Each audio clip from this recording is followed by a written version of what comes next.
Hey everybody, thanks for joining us. Hope you had a good weekend. Go ahead and open it up to Q&A and anything goes. You can unmute yourself or type in. Fire away. Hi, Greg. Then Denise. This Hey, is Denise. Denise, am I going or you? You Denise, go first. Go ahead. Okay, You're thanks. on with your beautiful flowers. Go for it. Thank you. I get away with my flowers. Hi, Greg. Hey, how are you? Hi. I love your blue. I just had like just Thank looking you. at it, I went, oh my God, that's like my favorite color right now. Anyway, I have two questions for you. The first is I've been taking the cholesterol support Okay. mix for about 6 months, and I just had my numbers done again, and my cholesterol actually went up about 8 points. Oh, So wow. yeah, so I know that at one point you told Barbara she had something similar, and you told her that there was a different oil to use. Cholesterol support is rosemary, verbena, and cypress, which is like a traditional medical aromatherapy thing. Sometimes in women, for some reason, the combination can be, not all the time, but occasionally can be rosemary, verbena, and Spanish sage. Sometimes that works, but also helichrysum can lower cholesterol, and we do have I think it's on the site, the Google, like the GUGGUL, that could be used as well. Let me look at it and evaluate you here for a second. Okay. Wow, it went up. Yeah.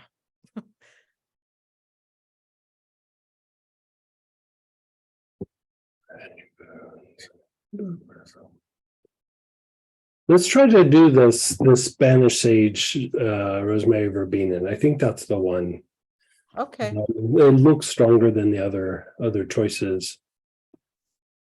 What kind of half and half, or 2 parts rosemary, verbena, and 1 part Spanish sage.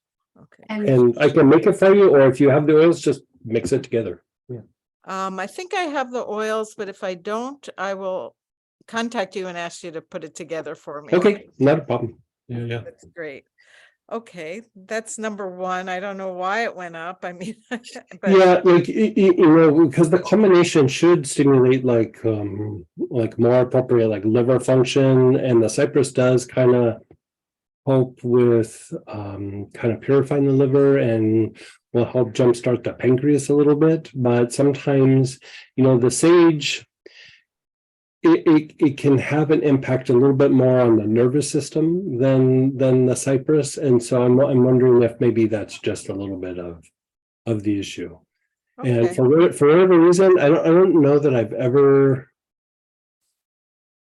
done that for a man. It's always usually been a little bit more of a female issue. And I even went back to some very, very old notes from a French medical aromatherapist who's really a physician. This guy is a physician.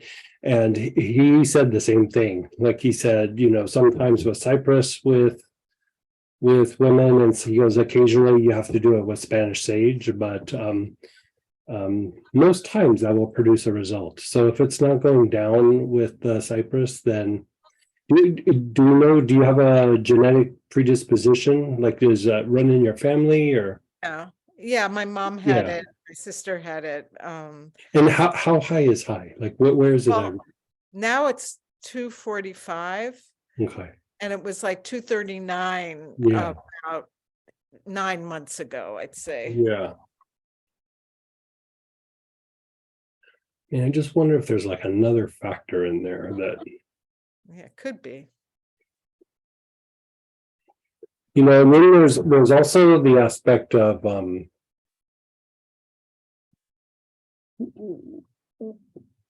there's a different kind of rosemary camphor, and usually it's used for treating cardiovascular issues. but the combination of the rosemary camphor combined with carrot seed can be applied topically to the abdomen and also have an impact.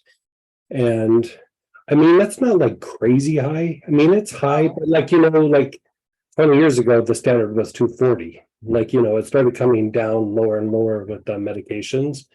And Right. so like, it's, yes, it's kind of high, but it's within reason. And so, we can try it just with the rosemary verbena and the Spanish sage. But, after that, I would say, let's just shotgun everything, do the topical to the abdomen. Do the rosemary verbena and Spanish sage, and maybe even put you on a little Google. Mhm. But for right now, I would say let's probably just do Okay, the variation. Yeah. okay, that sounds great. Yeah. I don't know when I'll have my blood taken again. I mean, she Yeah, only, it's usually like once a year or something, like, yeah, so, okay. My second question, I feel Mhm. like is a little more complicated. Okay. Let's see, I've been having pain in my low back area, and it's somewhere. Okay, so like, the thing is, it radiates down to my lower outer shin. It's my right side, my lower outer shin, Okay. and it's not sciatic. I did go see my doctor because I was like, what the heck am I going to do about this? And it's basically in the past couple of weeks, it's just been there. Like if I go for more than 5 minutes walk, it's there, and it's not, doesn't go away that easily. But I did have a bone density where it showed that I had some disintegration in my lower lumbar, like, S1, L5, Sure. Yeah. 4, whatever. And, that's what the doctor said. She thought it was radiating pain from the lumbar area to, down my leg to this Yeah. one area. So I'm just wondering if you can help me with any kind of anything that would help with it, I mean, I So know.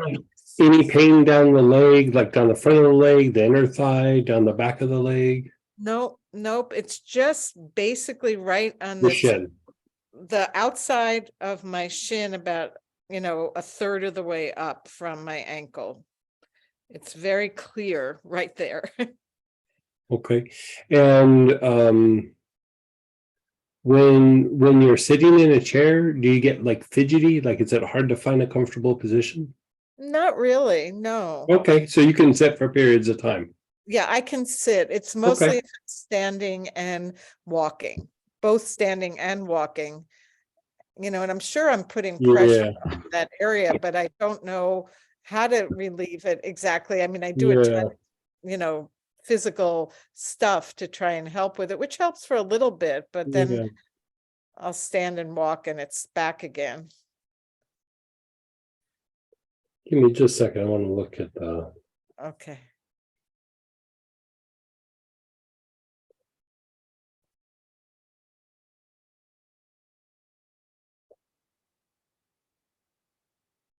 And you said it's more lateral. It's the lateral part of the Yeah. shin bone?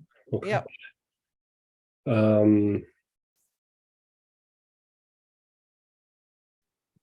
Does it go down into the foot at all? Sometimes it'll go down into the foot, but What, not what part of your foot does it radiate down to? just the front of the foot. I mean, Like the it's top, so, or does it go down into the big toe knuckle? no. It's like minimal on the foot, so I couldn't even tell you Okay, exactly where it is. It's mostly that one area on my shin. okay. And no, is it real close to the bone, or is it more to the outside? It's from the front, whatever that front shin bone is called. And it radiates sort of from the right of the shin bone out to the side, right to the side of my lower leg. Is that? Okay, yeah, like, yeah. Is there any way to show video so I can show Greg or you can? Um, Trying to go off of what you're saying to kind of like show what I think it is, but if you want to see it, I'm happy to show you. Yeah, let's see it. Okay, okay. Let me take my, okay, so here, let me see if I can. okay. Okay, so I'm bringing you over here, and the area that it hurts is like from here up through the side. See, this is the front here, and it's like along the side here, about maybe halfway up.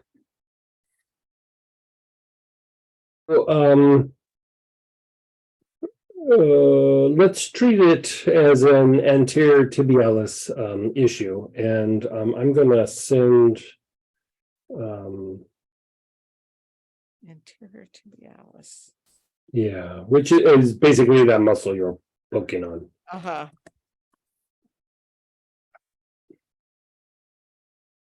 I mean, all I can tell you is that the doctor said that would be the nerve that's radiating out from where it seems to, the lumbar area where it seems to Yeah. be starting. Yeah, let's have you do this. Like,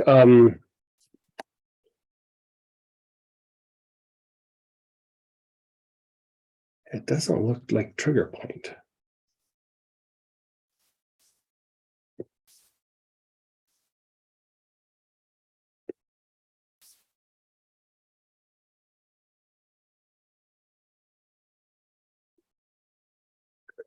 I would say this, like, let's go through some oils that you potentially have. Okay, Any chance you have like the trigger point blend or anything like that? yes, I Okay, do. perfect.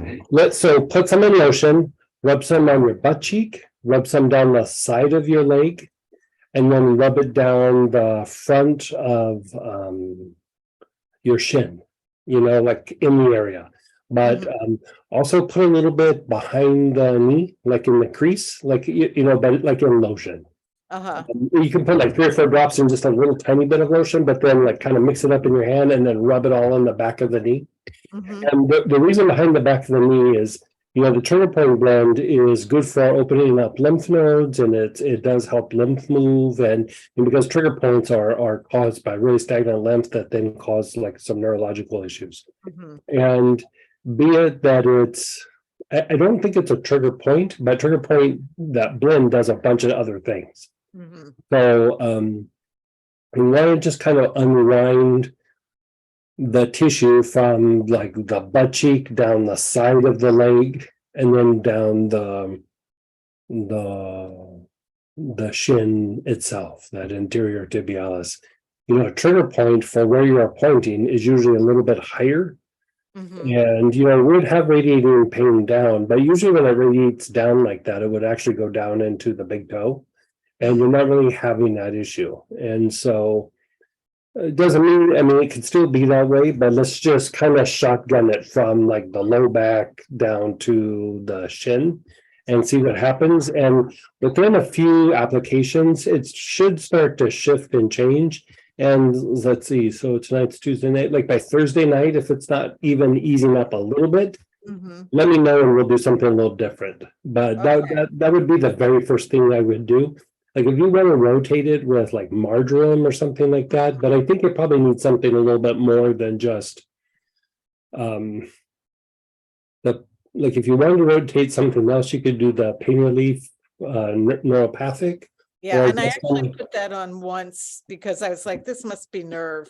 yeah, and I- it sounds neurological. Yeah. Okay. But Yeah. like even with nerve stuff, the more you move the lymph in the area, the more it takes pressure off that nerve and calms that nerve down. And so the other thing you could also try rotating in there would be vetiver, if you have any vetiver. Yep, I do. Put some vetiver in some lotion and then rub it in, especially on the shin area. The vetiver is a muscle relaxer, and it does kind of move it moves length, but it also increases circulation in the area, and that part can be really prone to getting like really tight and wound up. And so, sometimes I'll even go down into the foot, like the arch, Mhm. and between the first and second toe, how like there's the bones like here between Yeah. your hands, like in there. Yeah, Sometimes I do that even for things that are an issue with the shin. mhm. Sometimes it helps, sometimes it doesn't. Let's try what we talked about first, Okay, see if that helps, and then if that doesn't help, then we'll try some alternatives. But given that you got a little bit of degeneration in the low back, hit the low back, the butt cheek, down the side of the leg, and then the shin, and let's see what happens after a few applications. You can do it up to, you can do it as much as you want, but like probably at least maybe twice a day. Twice And a- yeah, and then see how that treats you. okay, Yeah. great. Thank you so Yeah, much. you're so welcome. But like, if it doesn't work within 24 hours, like, let us know. Like, Okay. it should, if it's not producing a result, like by then, we gotta switch it up a little bit. Right, okay. Yeah. Thank you. You're so welcome. Okay, bye-bye. Oh, and another thing, take like maybe 3, 4, even 5 drops of galbanum a couple of times a day. Okay. I Yeah, don't think I have galbanum. I probably do, but it might be in a teeny little bottle. yeah, just turn upside down and just tap it 5 times and then, Wow. put it in water and then just drink it. Internally, okay, Yeah. okay. 3 to 4 drops. Yeah. Okay, great. Thank You're you. so welcome. Good talking with you. Good talk to you. And then go ahead, Denise, then Chris. Hey, Denise, Hi, Greg. Thanks for Hey, hey. taking my call. how are you? I'm doing okay. My back seized up yesterday, but it's moving. Oh, At least this time it's moving through things quicker, but it's still painful. I gotta tell you. So I used marjoram and Okay. galbanum a little bit Okay. last Mhm. time. But I never took it internally. Nothing like that. I just Yeah. rubbed So remind me of the back pain. I vaguely remember this, but like, was it like side to side, or is it up and down, or like the spine just kind of locks up? It's like literally like my spine locks up, and Locks I up. mean Yeah. it's hard to breathe. Yeah. And to And move up or down. right. And it's down in the low back, or is it mid back? Low. Low back. Yeah. Let's go ahead, like we were just talking about with Sahajananda, maybe a little bit of galbanum internally. And have you had x-rays? Like, do we know what's going on there, or? No, I haven't had x-rays, but it's happened about just the last couple of years, but it has happened a couple of times each year, 2 to 3 times. So I don't really know quite what brings it on. I'm suspecting to some degree stress doesn't help it, Yeah, yeah. How are we gonna ever stay away from that though? Like, Yeah, I know. we're in It's our just part of bodies. life. So does it run side to side, or does it run up and down the spine? Or is it just like locked in a certain part of your spine? Oh gosh, I'd say it feels really locked into that part of my spine, and it makes everything around it very weak. Very Yeah. very weak. But like I said, at least this time it's I'm able to move a little bit better. I mean, the last couple of times I couldn't hardly move for a couple of days. Let's try something a little bit different. We're putting things on the areas topically, but given that the spine itself is feeling a little locked up, and you're not, like, a lot of times if it's side to side, that's an indicator of one thing, and then if it's like kind of up and down the spine, that can be like the hip flexors. Let's do this. Let's have you put the marjoram on your abdomen, like all the way from the, like, right under the rib cage, especially like down, like not super wide, but like right in here. Like, I can't see where you're like pointing. yeah, there you go. So like right in here. Okay. Like, so start like right under the ribs, and then put the lotion in and then like, put it a little bit in lotion and then just kind of slowly like kind of press into the abdomen a little bit and then go all the way down a little bit past your belly button. Okay. So you're kind of treating like the whole side of the front part of the abdomen on both sides. More so on the side where you have pain, or if it feels very central, then do both. And the idea would be that sometimes trigger points in the abdomen will cause the back to be a little bit more unstable, and a lot of times it will have a pain that goes side to side when that happens. But that's can be really specific trigger points, but like sometimes there's just like these, they're not even like knots, it's just like kind of like fascial lesions, and you'll kind of know like when you're hitting it, because like if you're going down and you're kind of like sticking your fingers in like this and you're not really digging super hard, but you're kind of applying some pressure, you'll start to feel if there's an issue, like almost like a burning sensation. And that means that there's like a little lesion there. And so we want to kind of go through and see if there's any lesion that's there, because if that's the case, the spine and the little muscles around the spine would try to compensate by like holding the spine in place a little bit better. And so, it's not that the muscles are weak, it's actually that they're so contracted that they're not stabilizing the spine like it should.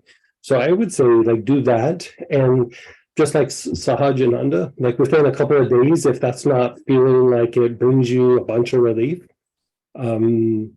we'll try something different. But I would say let's really explore that avenue. Like, just sit down with some massage oil and like a bottle of marjoram, and if you don't have marjoram, you could use like basil or black pepper, something that you have. I have And all three of those. okay, let's have you do marjoram. Like marjoram's pretty solid.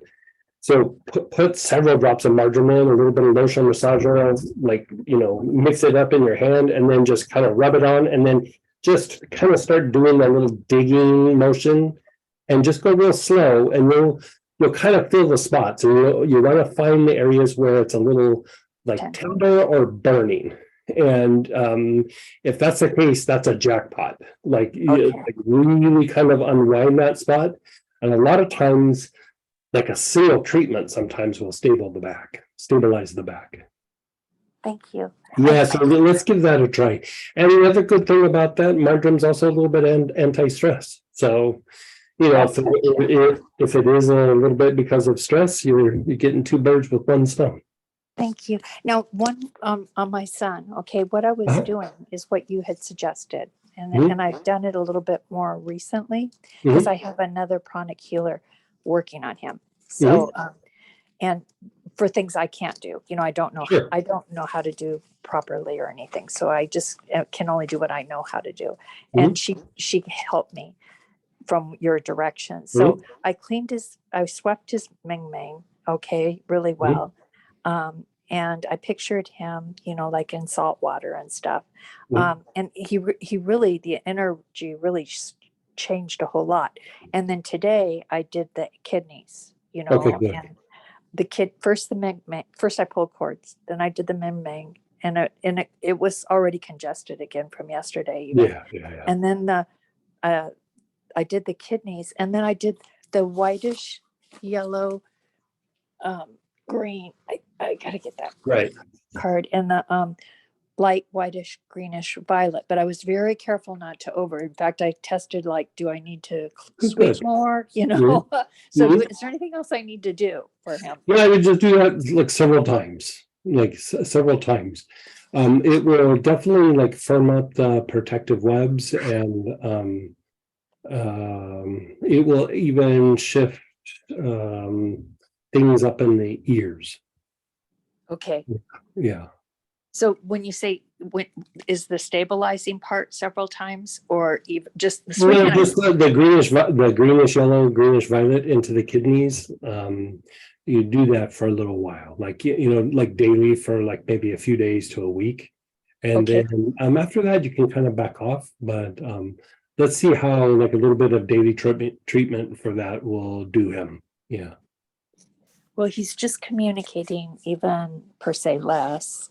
And he, this time he never left his jail cell. He just stayed in bed with the covers over his head. So, I don't know, I mean,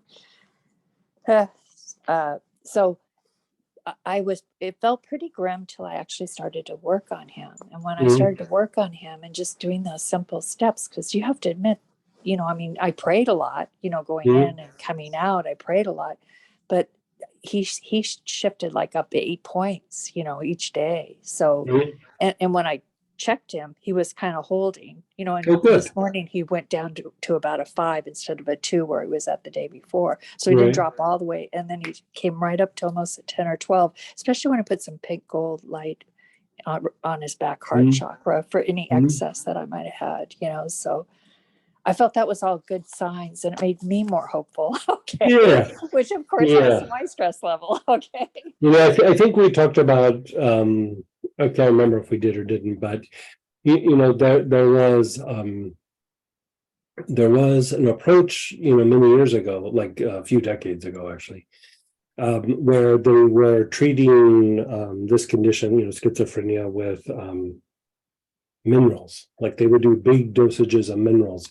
And anytime there's a mineral issue, you always want to go to the kidney. And I found that when I was treating it over the years, that if I started off like really working the kidneys well, the rest of the treatment went easier. And sometimes people responded better than others, but it still made an improvement.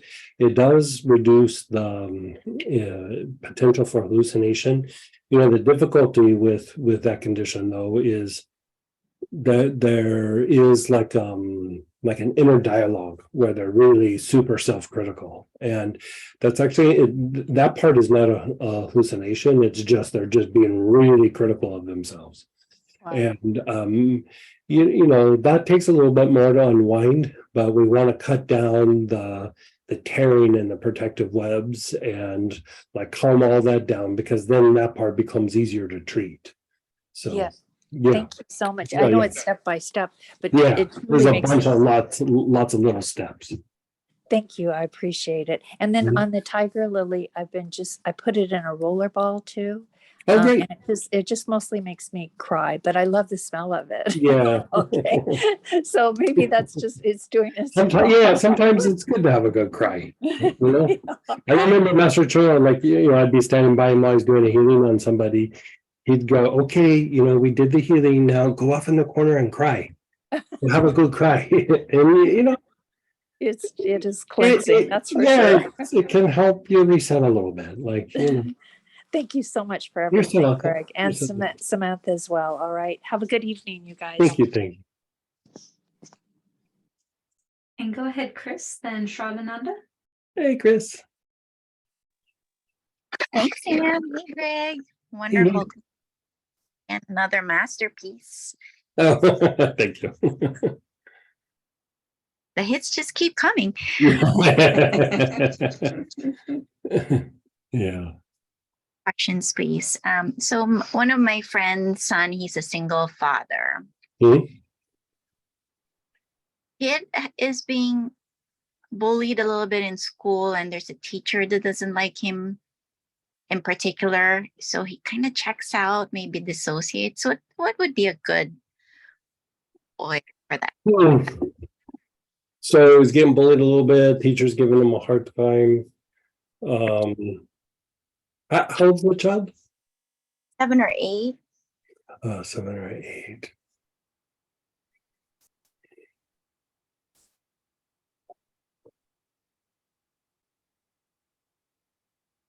Sometimes the dad said, he will just check out instead of doing his homework. He'll just stay.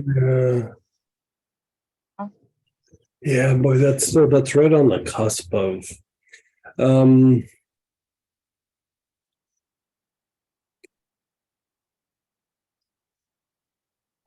like, do we know, like, is it a real sensitive kid or not sensitive, or? I think he's sensitive. Okay, like a little bit introverted. Not really. he's he's pretty extroverted. Extroverted. Okay.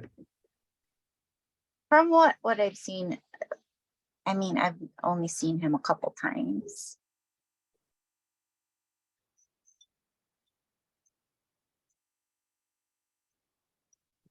Mm. Yeah, his forehead's super overactivated.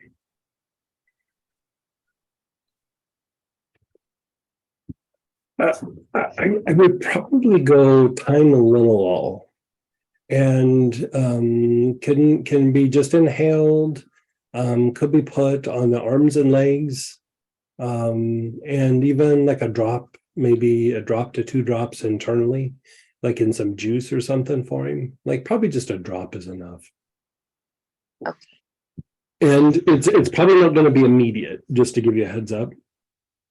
But I would say within a few days to a week, there should be a little bit of a shift. You know, it might take a few weeks of treatment, but he does look a little overwhelmed, a little like overstimulated. And on top of school, he goes to, you know, that tutoring, Mhm. Yeah. something like that. Yeah, let's start with the Tylenol. Like I think that's your best bet. Thank you. You know, with kids, it's a little bit different. If it was an adult, I'd say, you know, probably 3 or 4 things. It would be a little bit more aggressive, but sometimes kids just need like a little nudge in the right direction, and then they'll self-correct. So right now they're overseas. Thing that's more accessible. Okay, so if you're gonna do healing, like let's just do it like this: shrink his forehead, his front back solar plexus, his mingmen, his perineum, the soles of his feet, and his jaws, like just medium blue. Don't even worry about cleaning. But in terms of oil, I mean, that Tylenol is probably your best bet. Like, you know, with kids, like he's right at that age where like adult oils might still be a little too strong for him.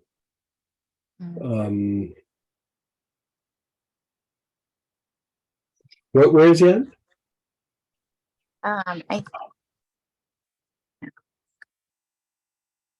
You cut out. I couldn't hear what you said. He's in the Philippines right now. Philippines.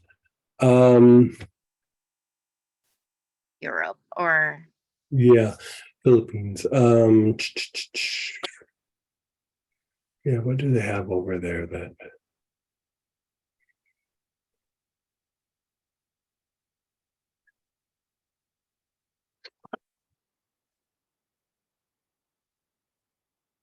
Yeah, you know, I don't know what to tell you there.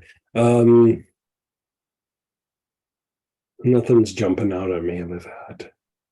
okay. Yeah. Yeah. Like, are they going to be over there for a long time, or like it's a vacation, or that's where they live? That's where they live, and they Okay. in Europe, in the Middle East. Okay. Yeah. I mean, Tylenol, I can't really think of. I mean, the issue that, like, when I was over there, there's not a lot of genuine stuff floating around over there. So, yeah, let me think. If I come up with something different, I'll let you know. I'm afraid to send them something because, you know, things get stolen. So, Yeah. Oh, I hear you. yeah. Stop doing with my parents. Actually. Yeah. But anyway, I have a couple product questions. When would I use Gilead versus Nimbus? The Nimbus is for cleaning up the aura, the energy body, and Gilead is for fleshing out lower emotions. Got it. Yeah.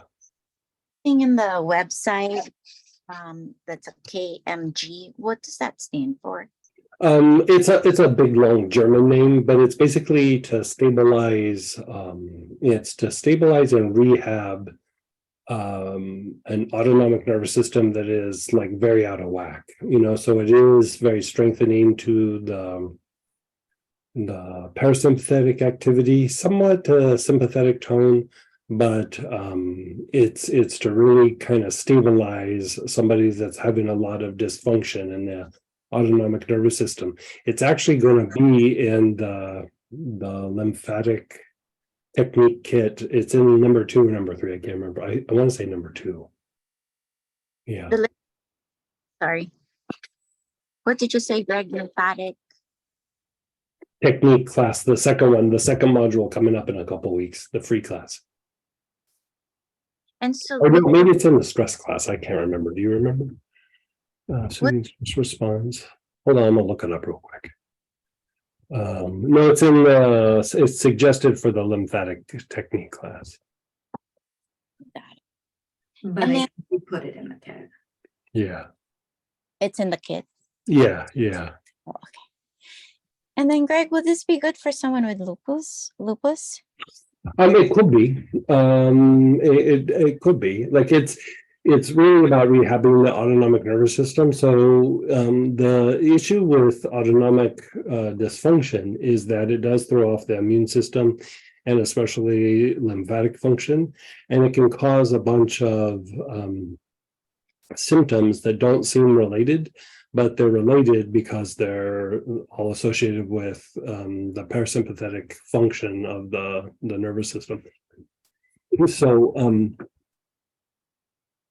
like it improves quality of sleep. It doesn't knock you out like some other things, but it starts to bounce off the nervous system so that you kind of move back and forth between that part of the nervous system. So you go into rest and repair and are able to stay there at night. And so I was actually having a little bit of insomnia just because I had a lot of deadlines, and then when I met all the deadlines, I still was having insomnia, and I tried a couple different things and it was marginally working, and I just thought I'll eventually wind down, and I started using that, and man, since then every night I sleep through the night.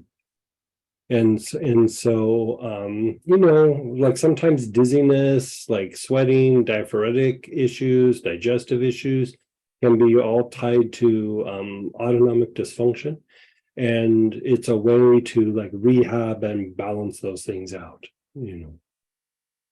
Yeah. Thank you so much. Yes, you're welcome. And then go ahead, Shravananda, then Jennifer.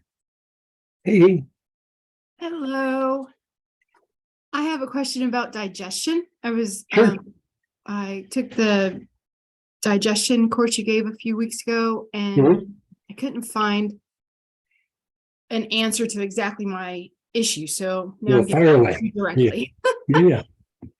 So it seems like about a week ago, my actual stomach organ and then the upper intestines, although I can't tell if it's the transverse colon or the small intestines, but it felt like the entire thing just seized. My stomach was just hard as a rock.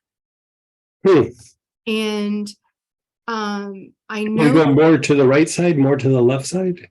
no, dead center. Dead center. Okay. Yeah.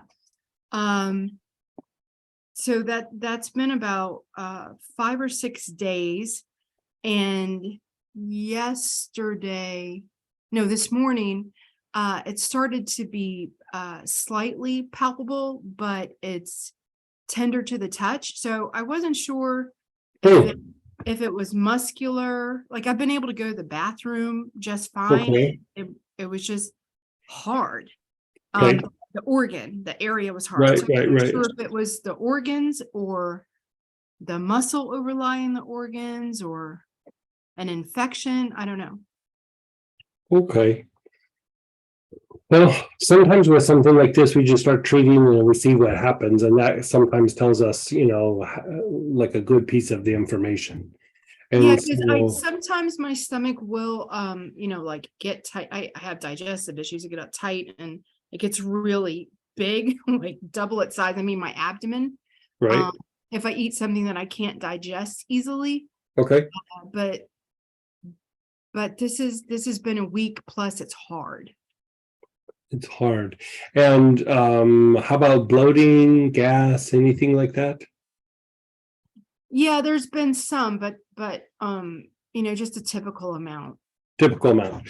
And any sort of back issue or anything like that? Any muscular issue, like you were saying? Yeah, that's in my upper thoracic. It's like Yeah. the spine and muscles behind my heart. Okay. How's your breathing? Like, are you able to take a nice, good deep breath? Are you breathing rapid? Are you breathing real shallow? My breathing's been labored for about the last 2 weeks. Okay, particularly it's probably a diaphragm issue, and diaphragm like tightening up can cause like some of those areas to kind of harden up. Are you getting a stitch in your side at all, like either side? Yep, right and Yeah, left. okay, that's, so you have two things. You have the diaphragm, but I'm going to show you a picture, and this is why you're not able to take a deep breath, like this thing I'm about to show you. Okay. Um, My breath actually seizes when I start to laugh. yeah, yeah. The stitch on the side is a really big indicator for this particular syndrome. Okay. And I say syndrome, it's not really a syndrome, it's just so okay.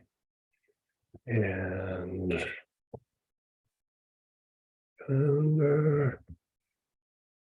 okay, so I just sent it to Samantha. She's gonna pop it up there for a second. Okay.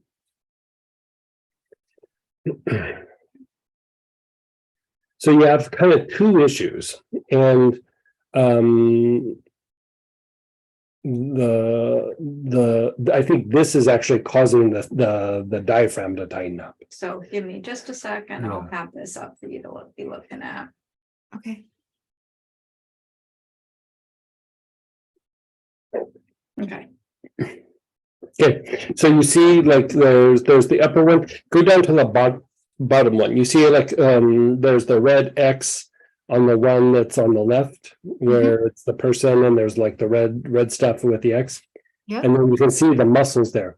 So this is called the serratus anterior, and it's a muscle, it's a skeletal muscle that aids in respiration. So it aids in like the movement of the rib cage when you're breathing. Now, what happens is when that develops like a trigger point or tightens up, it causes a stitch in the side, right? But it limits the ability that the rib cage can expand. So what starts to happen is your other skeletal muscles start fighting this particular muscle because it's like it's cramped up or it's tight or whatever, whatever you want to call it. And it can't get the rib cage to elevate like it would. So then this actually starts to throw the diaphragm in place. So what I would do is I would take you could use like rosemary, you could use pepper, you could use marjoram, ginger, the trigger point blend, even maybe the lymphatic blend, just something in that area. Put like 6-8 drops in your hand of a little bit of lotion, and then rub it on one side, and then put 6 or 8 drops, and then do it on the other side. And you'll probably have to do it for a few days, but it will start to unwind that particular piece. And just that will a lot of times start to unwind the diaphragm. But then after that, use something like hyssop or larch, Sitka, myrtle, something that you have that will deepen the breath. Anything in that realm, just treat this first. Treat this for like 2 or 3 days. And when you start to feel the stitch in the side is diminishing, then go and start doing like the deeper breathing with the oil. and it should unwind. It might take you like a week or so. You know, the diaphragm can get really wound up sometimes, but even if the diaphragm wasn't tight and this was present, it's going to shut down the rib cage from elevating so much. So eventually it can cause the diaphragm to go into spasm. And then what happens then is it starts to tighten up the spinal muscles, like up and down the spine. And you can kind of see, like even here, there's the side pain, but there's even a little bit of pain on the area around the shoulder blade. And so what happens is sometimes it's not just this muscle or this trigger point that starts to happen. It starts to cause like a chain reaction. And you will start to develop like issues between the shoulder blades and even on the shoulder blade itself or on the outside of the shoulder blade. And so treat this for a little bit. And then when you feel that like your breath is starting to go deeper, then do things to deepen the breath. Like if you did it right now, like to deepen the breath, it just wouldn't go very far because this is holding back the elevation of the ribs. So, you know, if you want to do it sooner, that's fine, but like you really have to unwind the sides of the rib cage. Okay. Yeah. It will probably even resolve a little bit of the stuff going on between your shoulder blades. Mm-hmm. Yeah. Okay. Yeah. Sometimes in a situation like this, if it's non-responsive to like the marjoram or the things that we're talking about, the rosemary, the pepper, sometimes what I've used when it's been slower to unwind is terebinth. And terebinth, it works when it works. It's not my first thing to go to, but like if those other things, like if you, whatever you have, like you can just try one of them. And if it doesn't work, Putting the marjoram and the lymphatic blend on daily. Have you been hitting the sides of your rib cage? Yes. Huh. But I have pepper. I have pepper. A pepper. Let's maybe have you hit it with pepper, like hit it with some pepper and like 6-8 drops, like go big with it. Okay. Yeah. Go like really try to unwind that thing. Okay. And I mean, I used to see this in athletes a lot. And then there's another group that this will happen from time to time. But anyway, like times where you have to really like struggle to breathe, or you're like exercising, or coughing can do it. Asthmatics sometimes will have it. They usually have other things going on, so this isn't usually the big one, but have you had bouts of coughing or like really pushing yourself, exercising, or like climbing stairs and getting winded? The other thing is like carrying things in front of you, like kind of heavy over a period of time. Yeah, that probably is what did it. Yeah. And so unwind it. It doesn't mean you have to stop any of that, but like unwind it first before you really push that stuff again. Okay, and would it help to apply the oils along the scapula as well? Because those are You can, yeah, sure, you can, to the yeah, touch. Okay. yeah. And then I would just do whatever you can to make that comfortable. I mean, those oils would work. The thing with some stuff like around the like in between the shoulder blades is sometimes also applying it on the shoulder blade. There's a big muscle that is called the infraspinatus that is on a big chunk of the shoulder blade. And when that's thrown off, like, how like sometimes people will say, like, if I move my shoulder like this, there's a lot of like popping and creaking and everything. That's the infraspinatus is throwing off the tracking of the joint. And I would hit that area, and then I'd also hit up high. like up in here. And even though it's not an area where you're feeling the pain, it's just, look, you're just trying to unwind that whole shoulder girdle. The other thing to also keep in mind is like the shoulder will roll forward sometimes. And so like the contraction is on the front side, like it's, it's up, like up in this area, like below the collarbone and kind of close to the arm, like where the arm and the shoulder meet. And like contractures there will overload the backside between the shoulder blades. So like when you start getting in doubt, just start treating it all. Treat the front, treat the sides, treat the back.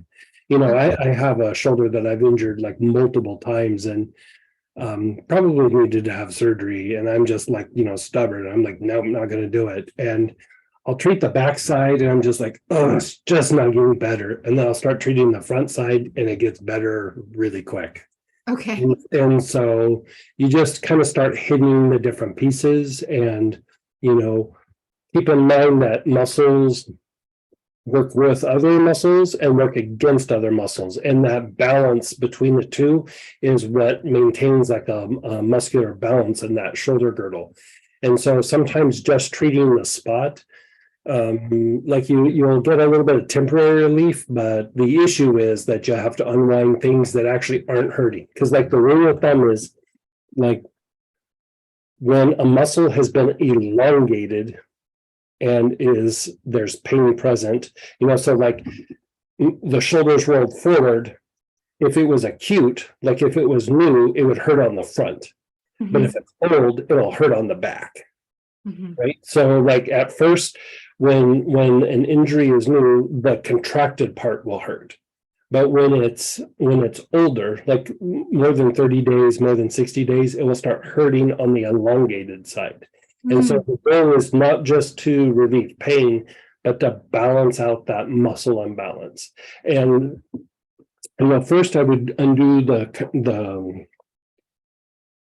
tension and the spasms and things to balance out muscle imbalances. Muscle imbalances can happen for all kinds of things. Inflammation is usually a big reason why muscle imbalances happen, by the way.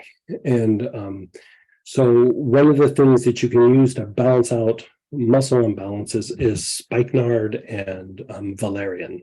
And it's, again, just topical. Like you would just rub it on all those areas and it starts to balance out the muscle groups. And so I would treat it the way that we talked about for a little bit. And then the next wave can just be spikenard on everywhere in that area. And potentially it should balance out. Thank you so much. You're so welcome. And go ahead, Jennifer, then Troy. Hey, Jennifer. Hi. Hey. Great weekend. Oh my gosh. Oh, good. I'm glad you enjoyed. Like the difference that I've had this week with clarity has been amazing. Yeah, good. it's just so much more focused and like the last couple of years have been so trauma and filled with so much trauma for me. Just because it's like been like that for my whole family. So my whole thing is like I need to make sure my family's good first. And it just put everything back into perspective. Good. So thank you. So that being said, I'm back to trying to be, I'm trying to make sure that I don't want to be all over the map with Aiden. And I've been trying to figure out like the best path for him based on like all of our belief systems. So he wants to be more natural because that is a portion of what we've been raised by, but part of us is also raised medically because we've part of my original background was that. So we just got we kind of just go in both realms. Sure. But I want to be on a very focused path with him and I don't want to keep playing around. So I'm looking at things like financially and looking at things you know, I want to try to tune into what's going to give him the fastest results. Mhm. And based on the timing of everything that we're trying to make Sure. happen for him, because I feel like it's possible Mhm. to have this at least almost straightened out for him by Mhm. the time he goes off to Denver. So my next question is, he's doing the plan that he has with you. Okay. I've tuned into the like you know, making sure he's on the right supplements, Mhm. and he's always eating, he's very tuned into making sure he's eating healthy. That's just the way Mhm. he is. Mhm. uh that being said, like, we've been using the medical model, but I'm not sure if they're able to look at everything with his blood work. Um, but I don't want to just keep looking for places, going to different places Sure, if we sure, sure, already sure. I have get you. if we already Yeah. have everything like in place. I don't want to keep searching for answers. Mhm. So my next thing is, energetically, or what, like, is, because I'm so close to the situation, I need somebody to look at this for me that's not as close as me. Do I need to like get him the proper blood work to get tested for if he's missing anything dietary wise, like vitamins and supplements? Or am I in the Um, right, are I in the right I think path? yeah, I think you're on the right path. Like the hormonal thing is probably like his biggest thing.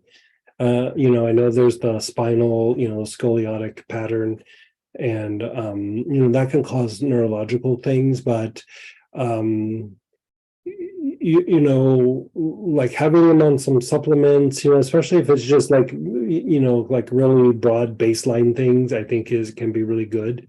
And you know, that is an issue sometimes where people might not be absorbing nutrients quite as well. And like when if there's that potential, one of the things that you can put him on, I don't know that he would even have to do it daily, but do we think there's some absorption issues, or we're not So sure? that was an issue. That wasn't that was an issue a long time ago. And Okay. I really believe that we're past that. Yeah. So I don't want to keep going down Yeah, I mean, like even searching. as I was starting to say it, I was like, I mean, we could keep throwing things at him, but I feel really good about the progress that he's making with the frankincense and myrrh, jumpstarting the endocrine system and stimulating the hypothalamus, and you know, putting him on some deer antler so it elevates the testosterone. That'll start giving him a little bit more muscle mass, and like his energy levels will go up. And it's kind of an odd thing. Like sometimes when you increase the testosterone in somebody where it's been depleted, it's like, not to get super graphic, but all of a sudden the bowel movements get better, like digestion gets better, the head gets clearer. And I would say between the frankincense and myrrh and getting him on that deer antler, and you know, you can always have him tested for his testosterone levels. I mean, I think we already know that they're pretty low, but you can see where they are, and they could put him on like a patch or a, you know, in extreme cases they'll give him a shot or something. Like I think it's usually once weekly or something. But given his age and the work that we've done with the frankincense and myrrh, the deer antler, and we got her that information. I just let her know I'm gonna Okay. email it to her. Yeah, So- it took us a while because there was, you know, I also wanted to do something that was like real cost effective. And there was this one place where I used to get it, and it's a little pricey. And I tracked down this place that's a deer farm in New Zealand, and they don't harm the animals, because the antlers will just fall, they shed. And so they just go and gather up these antlers and do it that way. And there's different quality levels with the antler. So we're shooting you the information. It took me a little while to track it down, but I would say like doing those two things together is going to be pretty solid for him. Like, I think that will resolve even some of, if there was digestive issues, I mean, that very well could be hormonal. The one thing that we do sometimes for people who are having absorption issues is I give them Angelica. It would be another thing that you would take internally. I don't know that he needs it. So I would say, let's maybe hold off on that. Let's just stick with getting him on the deer antler from this company that we tracked down. And I would probably get the stronger form. It's a much smaller bottle, but the dosage, you just take like one tablet.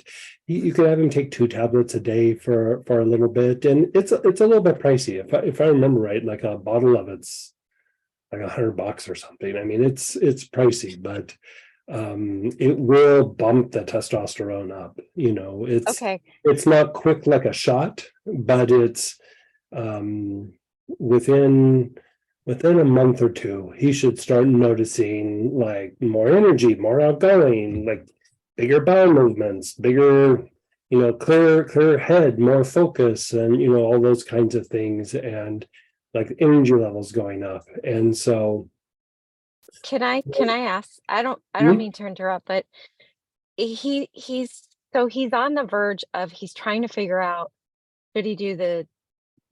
should he go to the route for medical for testosterone, like, or do the deer antler? Yeah. And I'm like, Aiden, I'm not, as long as you don't have vibrationally, you're okay with it, don't worry about it. Like, that's kind of to the point where we are with him. I think he's so sensitive to what's going to happen to his body later on in life that I think it's almost creating this vicious cycle of, I don't know what to do, and it's keeping him where he is. Honestly, what I would do, I might have him go get tested for where his testosterone levels are, and you can go on like a short little stint of the injections or the patches or whatever they end up giving him, and get it up.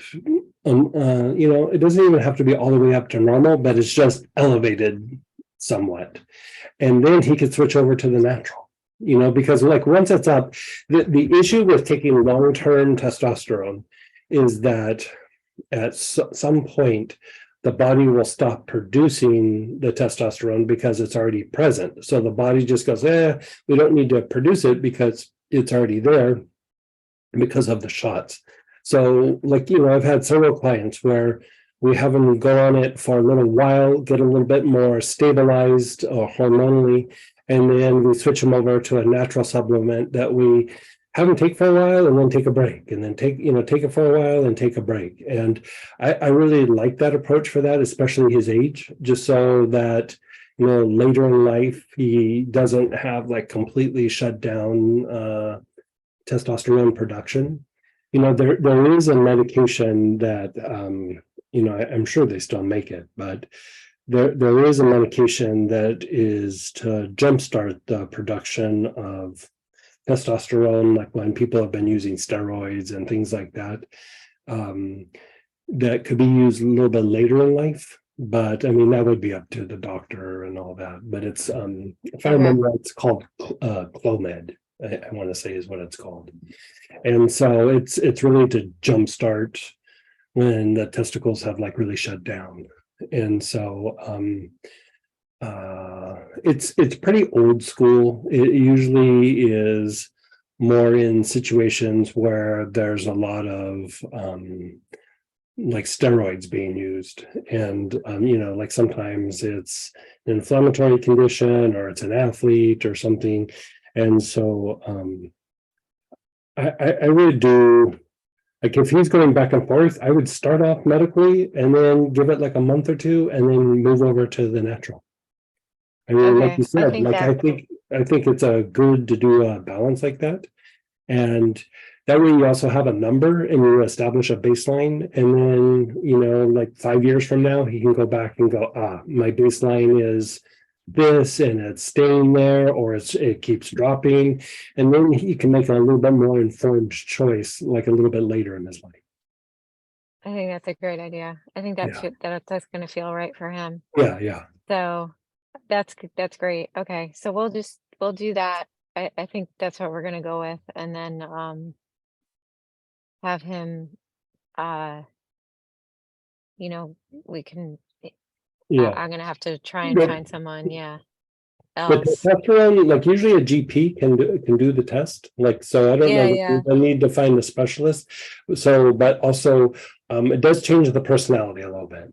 Like when they start elevating testosterone, like, No, I'm good. I'm good with yeah, that. okay. He Like he's a little needs bit it more anyway. outgoing, he might get a little more sassy or something, and so. Oh, that's cool. That's Yeah, cool.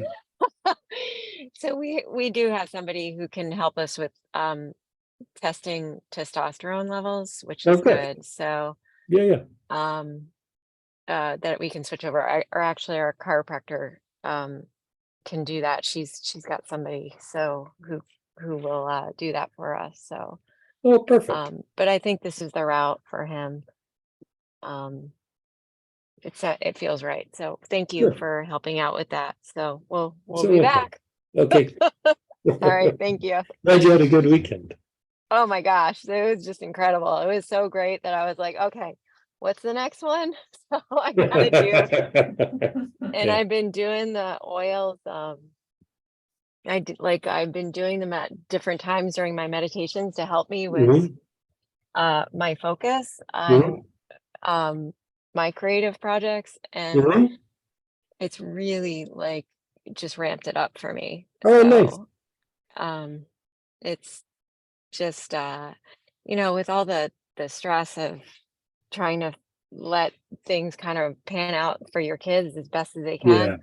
and then trying to get yourself Yeah. on the right path, so that I don't want it to be all about them all the time. Mhm. It's really important, and this has really helped me. So, but thank you. You're so welcome. All right, we'll see you soon. Okay. Take care. And then go ahead, Troy, then Kadeem. Hey, Troy. Hey, Greg. Hey, how are you? Okay. How are you? I'm doing good. I'm just checking back in with the kind of body pain sensitivity stuff that I've been Yeah. So working with how's that been of going? late. It seemed like it kind of was improving for a few days, and this last week has been a little rowdy. And so I'm feeling it pretty intensely, actually, especially like my right shoulder has just been And pretty painful. if I remember right, these are like kind of old injuries or old compromised spots or things Exactly. yeah, okay. And did we get him the KMG, or I can't remember if we sent it off. I don't think we did yet. Yeah, I was going to send you like a little experiment, and I think we didn't get it out to you yet.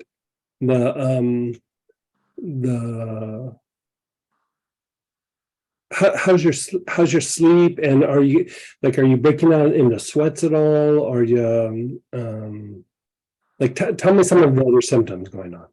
Not breaking out in sweats. I mean, I occasionally will break a sweat at work.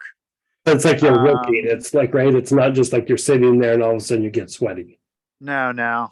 Yeah, No. like it's legitimate sweat. Like, you're climbing stairs or doing whatever, hanging something, and yeah, Okay. if it's physical labor, then I might break a sweat, but not just randomly. And I've been just like busier than ever, okay.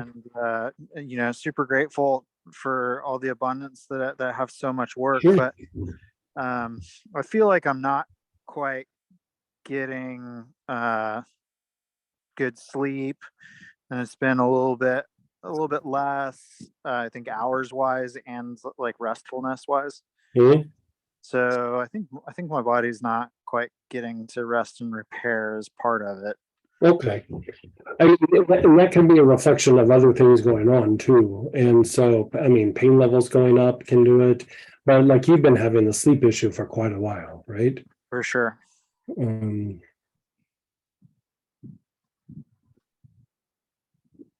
so pain has elevated, and there's no other big symptoms. Like how's your breath? Like your breath's okay? Just driving home from work just now, I was noticing it. I noticed it once earlier today. I was like, it's feels pretty stagnant. Like shallow and weak? Yeah, kind of stuck. Well, we've tried a bunch of things. Let's do something a little bit out of the box. And we could do this a couple of different ways. Like I'd say, and we're going to send out this little thing to you and just see how this treats you. I meant to send it out at the end of last week, and I got distracted. But either like some cinnamon or thyme. And I know that sounds like a little bit counterproductive because you're having sleep issues, but it's almost like I want to let's just jumpstart like your body's like systems. And the thing that's good about those two is it's very strengthening and stimulating to the breath. And so, you could say they help with stress, but it's almost like they help you not like get stressed. Like it gives you a little bit more physical strength and stamina, but it's going to jumpstart a lot of your body's processes. Like a couple of drops. Are you already taking any of those, by the way? I try to take cinnamon in my coffee every morning. Okay. Like how many are you doing? Like 1 or 2 drops or 3 drops? 4 drops. Okay, that's pretty solid. Let's maybe have you still keep doing that and then maybe inhale it in the morning. And we're going to get this thing off to you, and I want to see how this thing treats you. And basically it's to help balance out the nervous system, and it would make sense with the pain syndromes. Like usually we'd see a little bit more of some issues in some other places, like we were saying earlier, like symptoms sometimes that don't seem related. They're related because of a certain part of the nervous system. And I can't remember, you have issues with cramping sometimes, don't you? Like in your legs? Yes. Are you having those issues with your cramping? I haven't actually gotten a Charlie horse, but there's been a few times at work recently where I'm crouched down next to a painting and I go to get up and I feel like it's almost about to happen, like in my hamstring. Okay. And in your, like, not so much the muscle, but like the skin and just below the skin, you ever get these little twitters? You know what I'm talking about? Like where it's not your muscle twitching, but it's like something right on the surface and it just kind of twitches a little bit and then it'll go away. And it's not like causing pain or anything. It's just like this little weird flutter that happens. Like around the areas that in your body. Yeah, it could be your legs, your back, your shoulders, your arms. The only thing I can think of that sounds sort of like that is occasionally I'll get cramps in my left hand near injury site. And that's more my finger will just start moving involuntarily. Oh, interesting. But that's because of an injury. But that's a little bit more of a cramp. It feels like cramping, kind of. Yeah, these are a little bit more like, they call them fibrillations. Like they just kind of like a butterfly on your arm or something. It's just like kind of twitches and then it goes away. You don't have any of those? You would know it if I was. I don't think so. Okay. What about your neck and your jaw? Your neck and your jaw tighten up during the day? Definitely. Especially on the left side. And I think that like like I was gonna actually ask if you didn't mind like scanning or looking at my jaw on the left side, because it's been bothering me almost as much as my shoulder. Okay. Same side as the shoulder?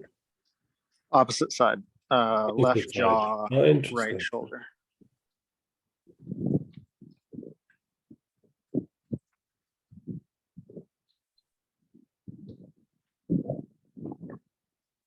Oh. Okay. And are you prone to inflammation in the gums? Generally, no. Like when I floss, I don't bleed or anything. Okay.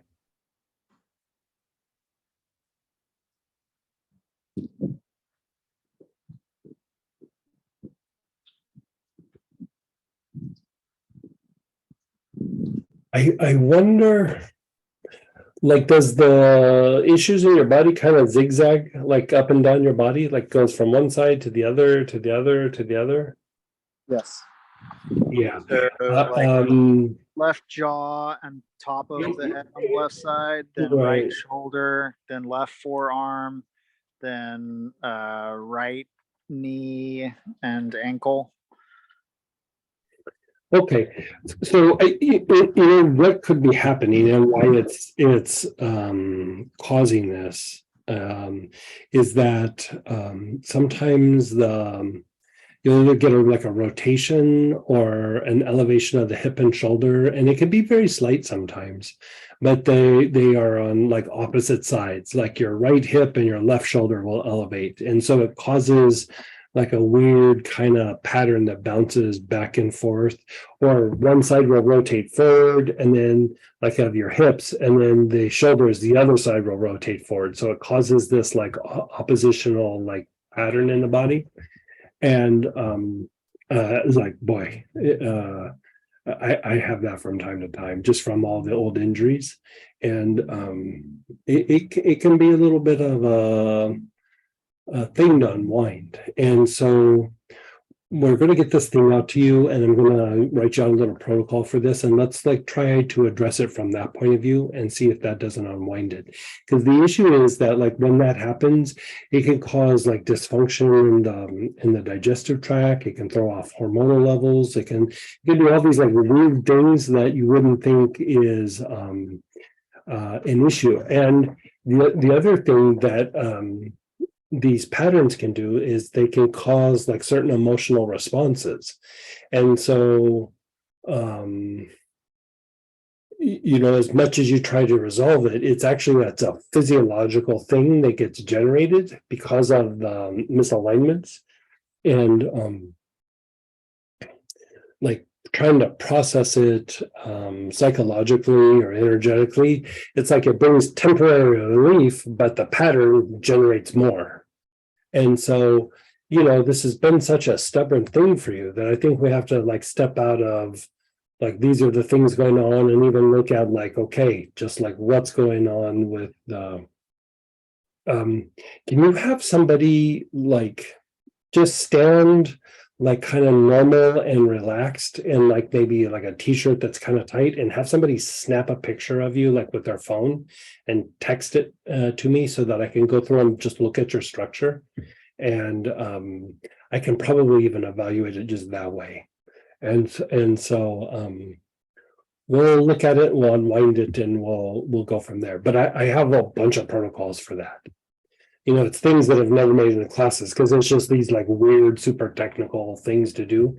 But let's figure out what it is, and I'll give you the right protocol, and we'll go from there. Do you feel like you have like muscle imbalances in your body? You know, like for example, like the cramping in the legs, is that more in the hamstring? Is that more in the quadricep?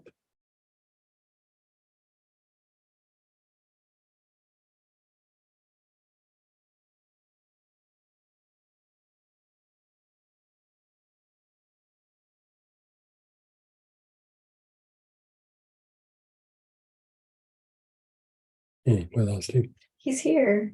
Just muted. Yeah, we can't hear Sorry, you. I Yeah, think I accidentally hit the. Can you hear me now? yeah. Do you The feel you have some, cramping. like, yeah, do you have some muscle imbalances that you're aware of? Like when you cramp, where are you cramping at? You know, besides the hand injury, like in your legs, like where are you cramping? So I'll occasionally get Charlie horse in my right hamstring, right in the center in the back, or the arch of my right foot. And so right foot and which hamstring? Right hamstring. Yeah, that sounds more psoas. And I twisted my ankle pretty bad recently on a trail run, which I had not done in like 15 years since I switched to minimalist shoes. So it was kind of a surprise. Okay, we'll like send us the picture and we'll text you something or email you something like tonight or tomorrow. Okay, great. Will do. Thank you so much. Okay, you're so welcome. And then go ahead, Kadeem, then Sahaja. Hey, Kadeem. Hey, Greg. How are Hey, you? all right. How are you, man? Oh, well, thanks. Thanks so much. I've been following all of I'll say I'm a part of your YouTube ministry. Between Hana and Astara, I'm following. Right. I watch everything on YouTube. But I was like, let me come in today because I have a specific question. Yeah. Fire away, man. So I recently had did like some like invisible braces, some of these startup companies, invisible braces and stuff. Anyway, that did not go very well. So now my mouth is messed up. I have gum disease, bone density stuff, and have sensitivity. Okay. So, kind of going back and forth with the dentist about that, but I'm thinking about what I can use. And the first thing I thought about might be like myrrh for. Actually, very good choice. Like myrrh or cypress. How about your jaws? Are you having any problems with your jaws? The jaw itself, no. The dentist did say that my jaw now is not center, whereas before it was centered, but now it's not. So that might be maybe more of a structural like thing. A little bit of a misalignment. Yeah, bummer. I know. Okay. So like I'd probably have you like rotate like three things. Like I think myrrh is an excellent choice. Myrrh will do a lot of things for like calming and soothing things, reducing some pain, just overall gum health. Cypress is a good way to detoxify, and like if there's any sort of issues with like the receding gum lines or inflammation in the gums, or any of the teeth like getting kind of loose or anything like that. So it doesn't seem like it's getting loose, but the dentist did say that there's a lot of like gum disease and bone density stuff. So it's funny though, because I have been I'll say it almost feels energetically like the teeth are getting loose, but physically there's like no looseness. Okay, so the thing that's nice about the cypress is it will detoxify and it will firm up the gums. You know, like if there starts to be like, because the gum can recede like up, but it can also like kind of move away from the tooth, and it will firm all of that up. And plus it's just a great detoxifier. You know, like one of the things that I'll do sometimes is I'll put like 3 or 4 drops of cypress on it and then rub it on the roof of my mouth. And it's like we don't realize how much stagnant lymph can get up there, but cypress is a very good like the lymphatic stimulant. It's good for accumulations and things, especially in the mouth. The other thing that I would probably have you do is a little bit of marjoram as like a mouthwash. If you could even handle like taking a drop or two and just like rubbing it on the gums, like real close to the teeth. And the reason being that like the marjoram will increase the blood supply and increase blood supply to the bone. And so it can slow some of that down and sometimes even stop it. Now, there's also an herb that if you go on Amazon, and we can maybe send you a link, like we'll go through and find it. And it's called Solomon seal. And Solomon seal it can be used for bone density issues, like it's a very old school herb, but it's what you would use like for really like nasty broken bones, like because it firms up the bones really, really quickly and kind of strong. And with a bone density thing going with all that movement and everything, I mean, it's not quite a broken bone, but it's still, the bones got stressed, and so I would try doing that as well. I usually have people do 3 capsules twice a day of that, and it's not forever, but I'd say for a few months. And there are some tinctures of it, like there's a couple companies making the tinctures, but I always found that the tincture wasn't as strong as the capsules. So I'd go capsules with this. Got it. Great. So that's with Solomon seal. And I guess the other 3, the myrrh, cypress, and marjoram, that's just and doing each individually. Like, the myrrh you can take internally and like rub on the gums. I mean, that actually feels kind of good. The cypress you could do as a mouthwash or rub like on the gums and on the roof of the mouth. Marjoram I would do just as like probably a mouthwash, but I'd probably do like 4 or 5 drops and really like almost like how you do what's that thing called? Pulling, but just do it with like water. If you want to do it with like sesame oil or coconut oil, you could do that, but you just kind of, you just keep moving around in the mouth and then eventually just spit it out. It's a way to kind of detoxify the area, but you're really trying to get some of those essential oils into the gums and in the mouth. Perfect. Great. Thank you so much. I appreciate it. Yeah, good hearing from you. You too.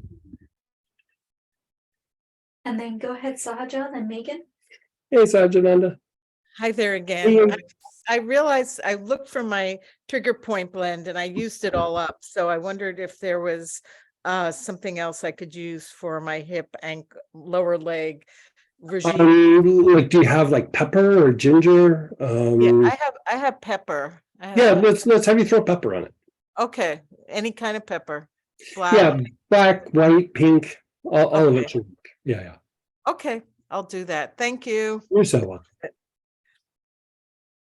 And then go ahead, Megan. Hey, Megan. Hey, Greg. I want to ask about my husband some more. He's been doing a lot of sage and rosemary verbena. I would say probably close to severe brain fatigue. I don't know how to scale it, but it's been better. But actually what has helped the most that I've noticed is when he does these 2 class booklets that I'm like constantly harassing him to keep working. One being, of course, which ones? He's being really good about it. As long as I remind him, I'm kind of tired of reminding him, but at least when I remind him, he does it, which is the mental energy class and then the anxiety, anger, fear class, which I had not taken. I just started watching his recording and I made a small payment to your PayPal because I'm stealing that class from him.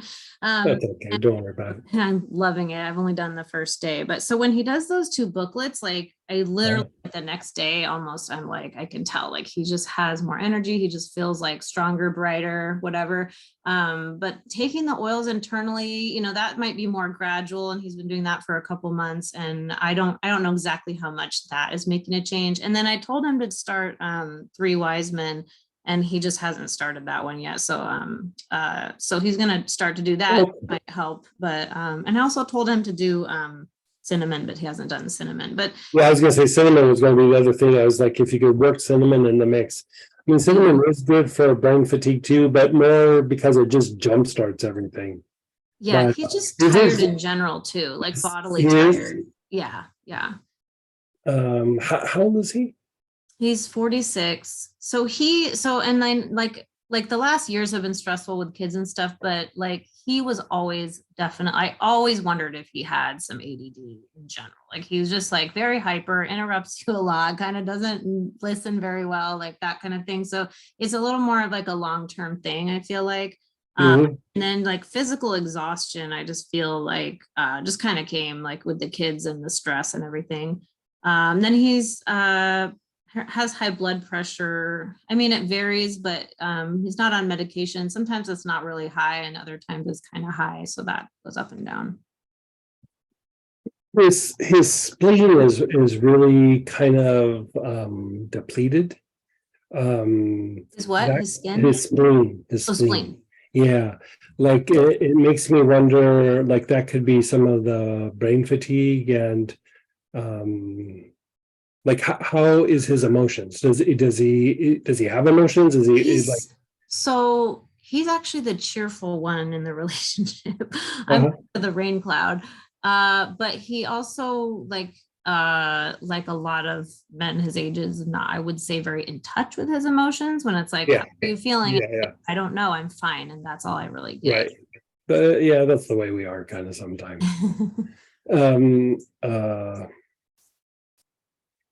I mean, Angelica can be kind of stimulating or like strengthening to the spleen. I mean, he would have to take it internal, like topical probably wouldn't cut it. You could just try doing healing on the spleen. Yeah. Clean it just a little bit and then like energize it with red for a while, let it sit, and then go back and energize it with red for a while again. If you over energize it, it will make him a little bit congested. And like he'll just look like, if you look at him energetically before and after, if he gets congested, he just looks like a pillar. Like, there's no differentiation between the chakras. Just do a health raise. Like that's all you got to do, mind that. But why don't you just try treating his spleen? I mean, the cinnamon would potentially help that. Angelica could potentially help that. Jasmine, just inhaling it, putting it on the skin could potentially help that. The spleen blend, that one's been floating around for a while. I think we made that one a couple of years ago. That could potentially do it, but if you don't have any of those, just try doing some healing on. Okay, so you can put light whitish red in the spleen chakra? Oh yeah, like that's one of the ways to treat the depression. Is that you go through, like you clean it up just a little bit, because if you just put red without cleaning, it can turn a little inflammatory. Yeah. And so just clean it a little green and then blasting with red for a little while. Okay. Like a minute or two, and then stop, let him assimilate it, and then go back and do it again. Do front and back. Yeah. And his spleen's super depleted. The other thing, we were talking about low testosterone just a little while ago. And I mean, he's in the range where that could be a little bit of an issue too. But given that his spleen is so depleted, I would say it's probably just the spleen. Yeah. But if you look at it from the energetic point of view, the spleen also supports the sex organs.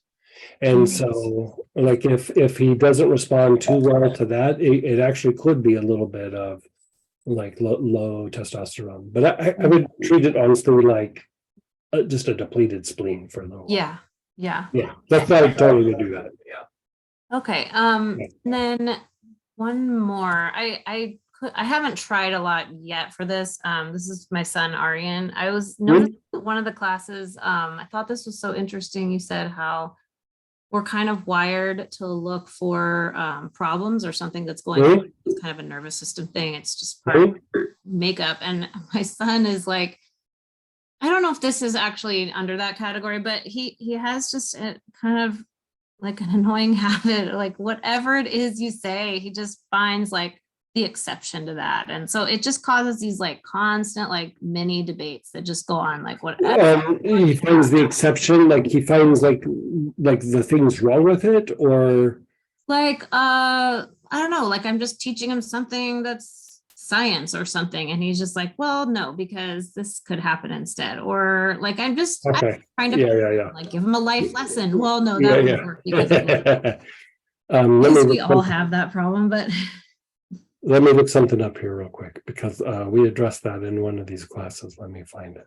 it's just, there's a little bit of a hyperactive vibe to it. And I wonder, Yeah. if there was something easy. Like the last thing gave me worked so fast and easy. I'm like, maybe they Yeah. everything now. I don't know. So,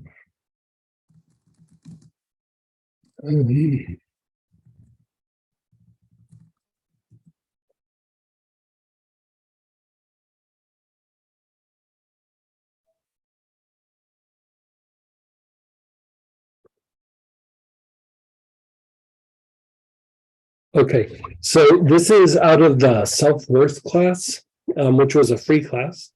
Not yet. Yeah. And it's a free one. So like even if you just want to like download it or access it. Yeah, like, I have the recording. I just haven't Okay. done it. Yeah. So down at the bottom, there's a thing called reflectivity, and it is tied to like thinking through all outcomes.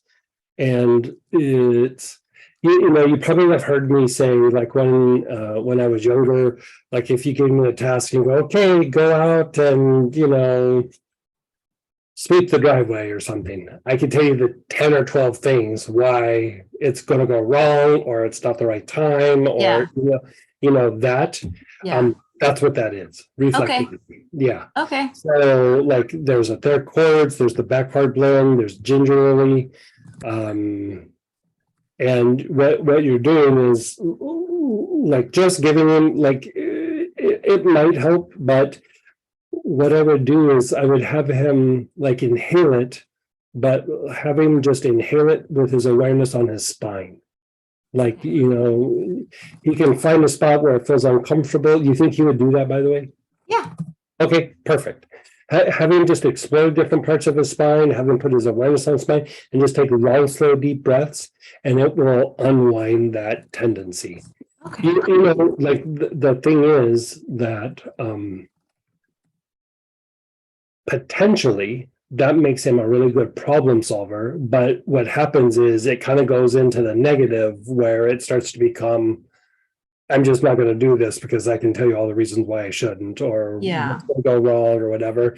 And so it's not that we're trying to make it go away. We're just trying to temper it so that it's like an asset rather than a difficulty every time. Yeah. And just kind of slow down some of our because- conversation. Yeah, it's just perfect. Like, you know, it's just like it's almost like it's overstimulated, or it's not been well defined, or it's almost like a tool that he hasn't learned how to use yet.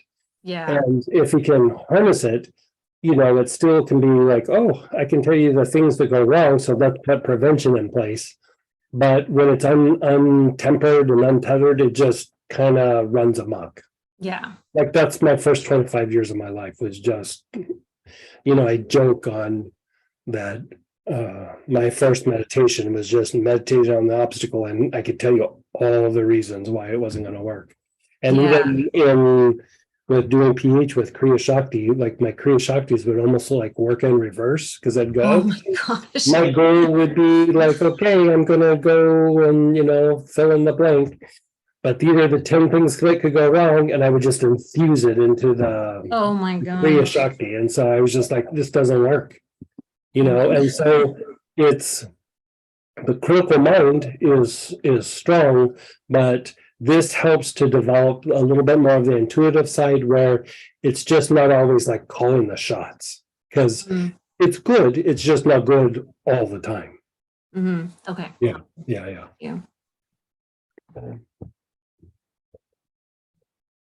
And then we had in the chat, just from when they came on to the chat, their stomach started hurting. And it's achy slightly to the left side. Not as bad when I stand and walk. I had a bit of sweating, now a bit of a chill. And the abdominal area is tender to touch with pressure. I wonder if that chord has anything to do with it. Let me cut a couple chords real quick. Let's see.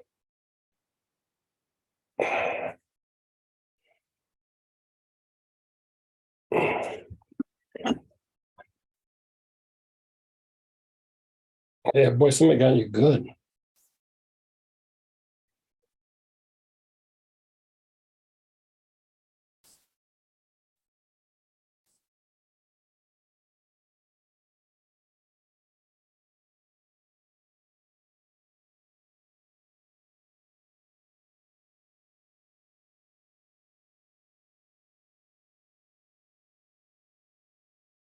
Let's see, did that make that feel any different at all?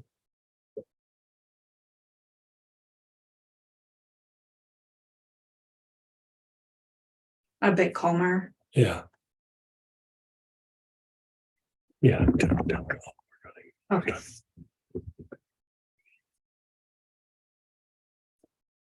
Yeah. I would say anxious or stressed out client.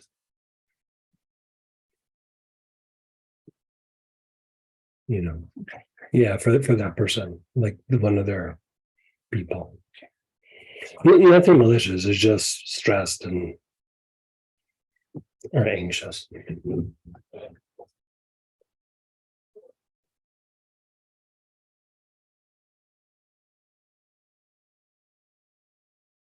All right, and great questions today, guys. And just let's go Okay, ahead and you know, we were talking about like the shoulder and unwinding the shoulder and some of these spots. So let's actually do a little shoulder work.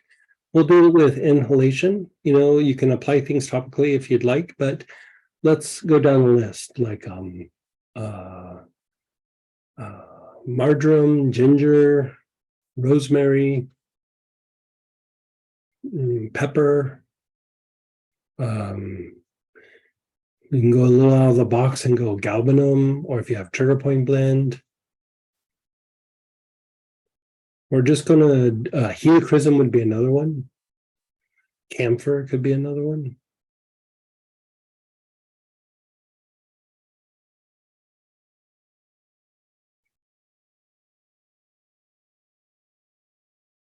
What you like? Oh, for a second.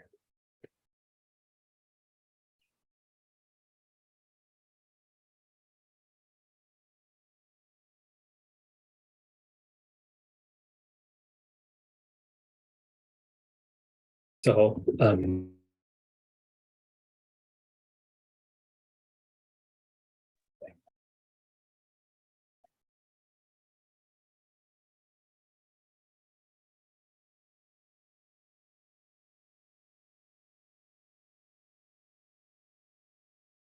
okay. So we're just gonna work one shoulder at a time. So we'll try to balance out the two, but if you have a shoulder that's a little bit worse than the other, let's go ahead and target that.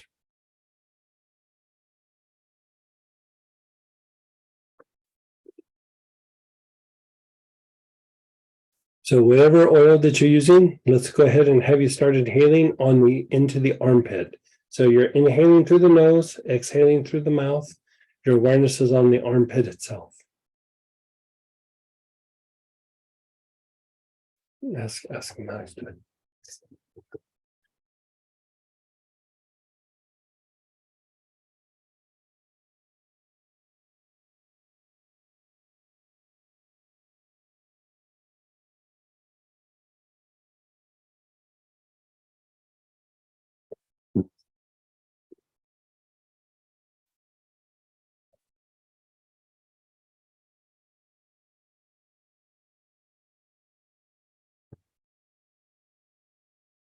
You're taking long, slow, deep breaths into the armpit.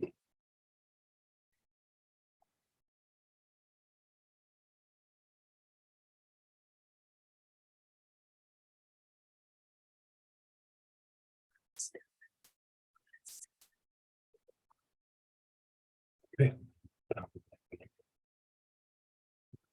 And we'll next minutes out.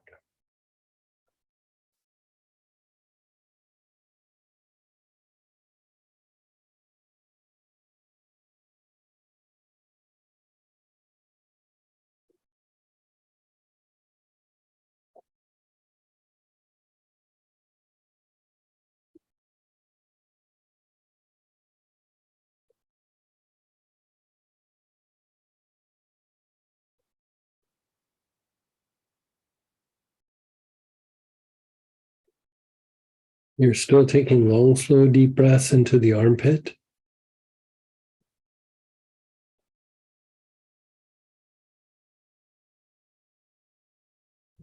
And then move to this spot, like right here in the front, like where the shoulder and the chest meet, where there's that little crease, like right in front of that crease. There's a little minor chakra right there.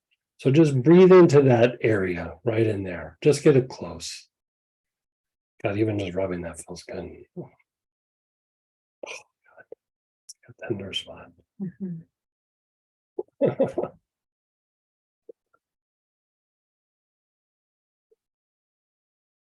Yeah, long, slow, deep breath.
So, like, if you can stop inhaling for a second. Like, if you feel here, like, if you go to like the side where you're working the shoulder, you go to the collarbone, you feel the collarbone, but then you just drop down right below the collarbone, and you feel there's a little muscle that runs right along the collarbone into that area. We want to focus, like, if you were to just take their two fingers like this below the collarbone, like even when you poke on it, you can feel there's like a bunch of tension and it feels a little tender. Even like if you were to go get a massage and something, that's usually not a spot that they usually hit. And there can be a lot of tension in this. It's called the subclavius. And so let's have you just kind of focus on that area, just right below the collarbone.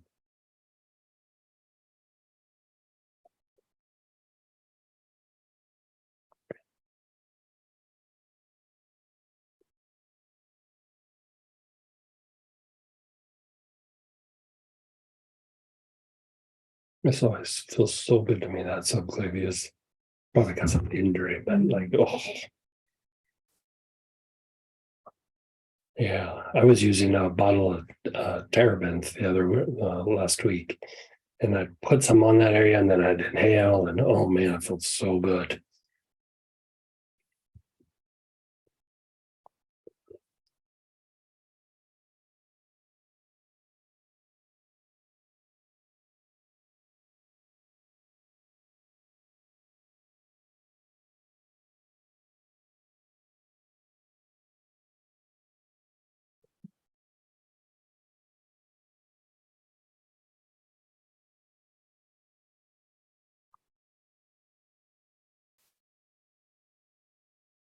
And now just cover this, like this whole part of your chest in this area, like in the front.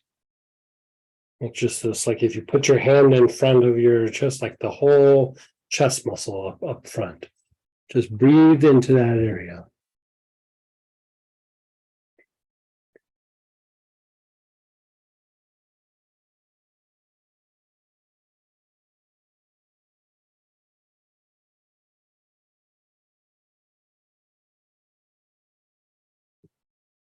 Which one are you using?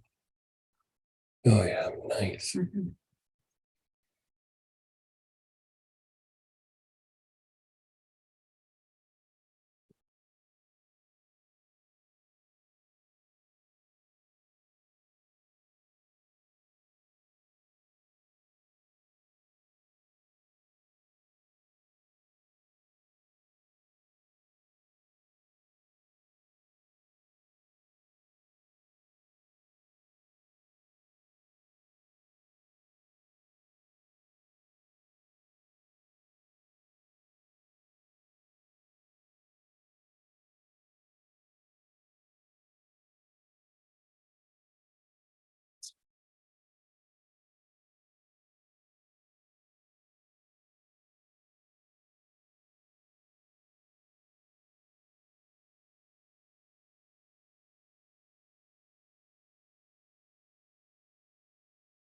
Now let's have you switch over to the top of your shoulder, like where your shoulder and neck meet.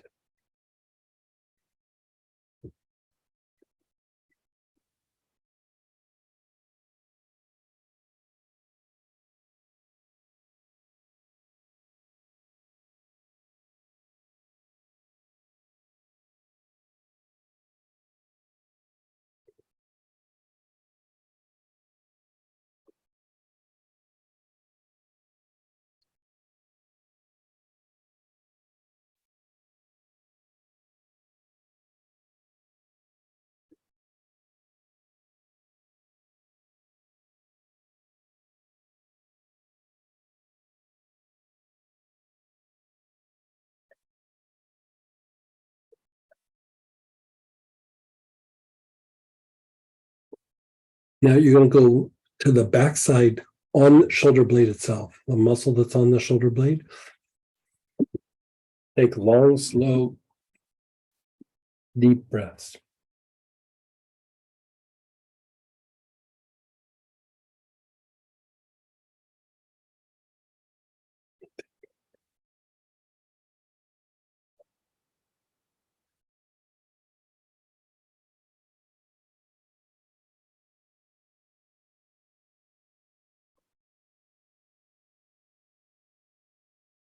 You're on the shoulder blade, you're taking long, slow, deep breaths.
Keep inhaling onto that shoulder blade.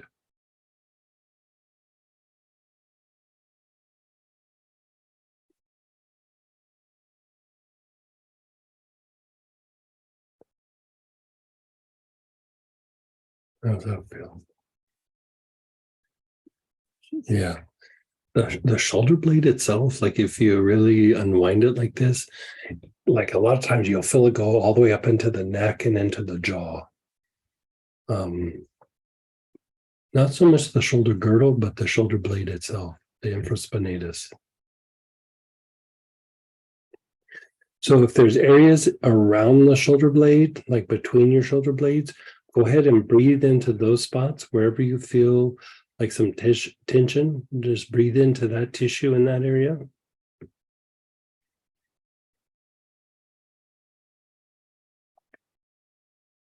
Feels nice. Yeah, I just wanted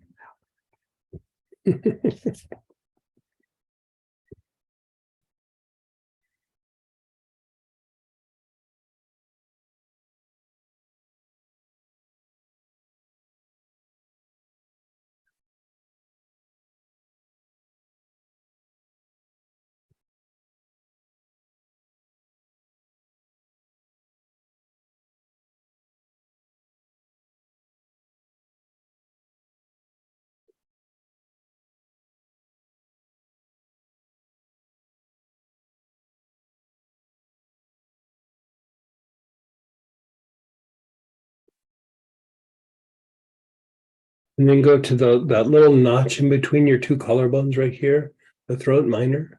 Inhale into that area.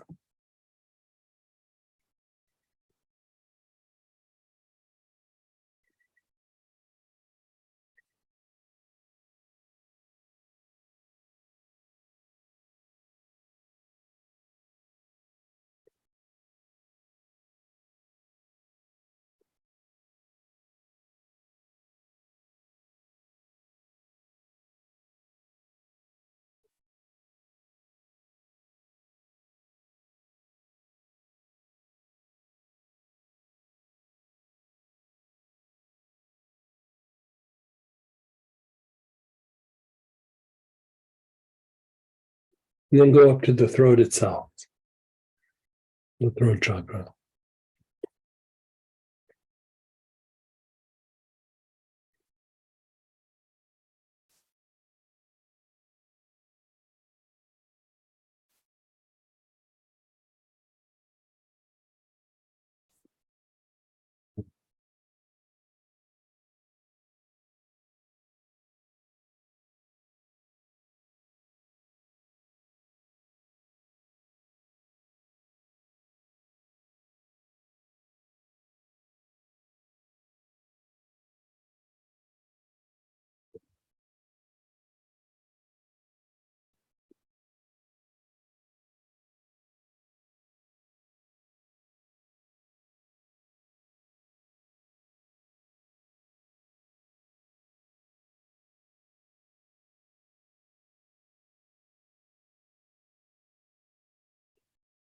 And then go to the other shoulder and go to that armpit.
And then go to that little crease in the front, that minor chakra there.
And then again, that little muscle down below the collarbone.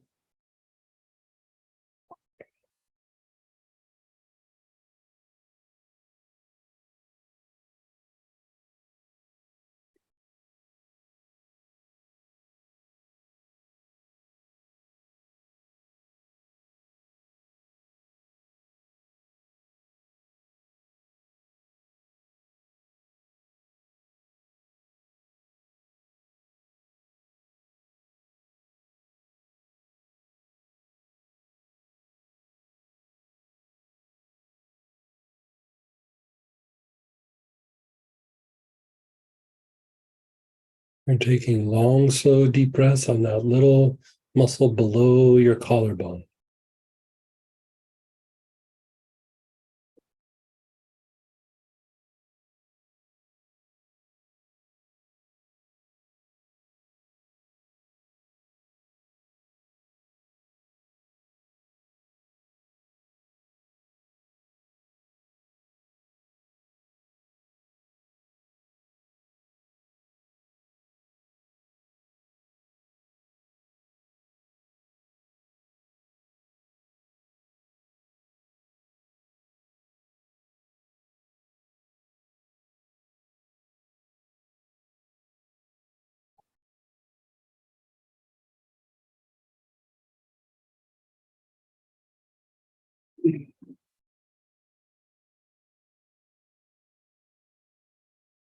And then that whole front of your chest on that side, like really work that whole chest muscle on the front.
And then the top of your shoulder, like where the shoulder and the neck meet, we're in this area.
Go to the shoulder blade itself. On top of the shoulder blade, you're inhaling into that area. Long, slow, deep breaths.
Now move all around the shoulder blade.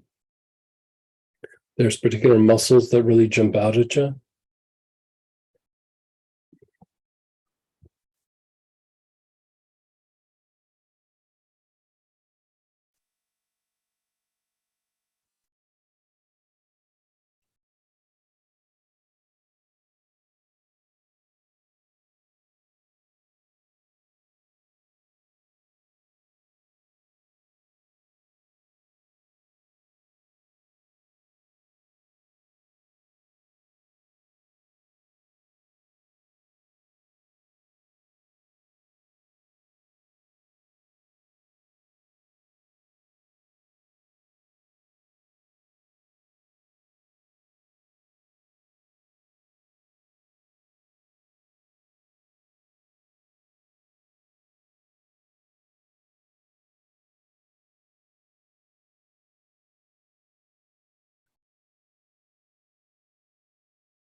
And then just stop inhaling for a while. Just sit and be still.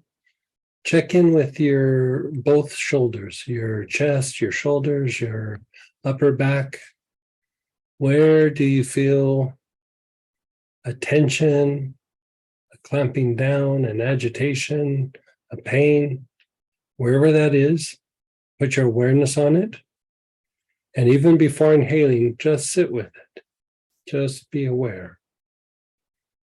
You're not trying to relax it. You're not trying to fix it. You're not trying to make it go away. You're just observing it.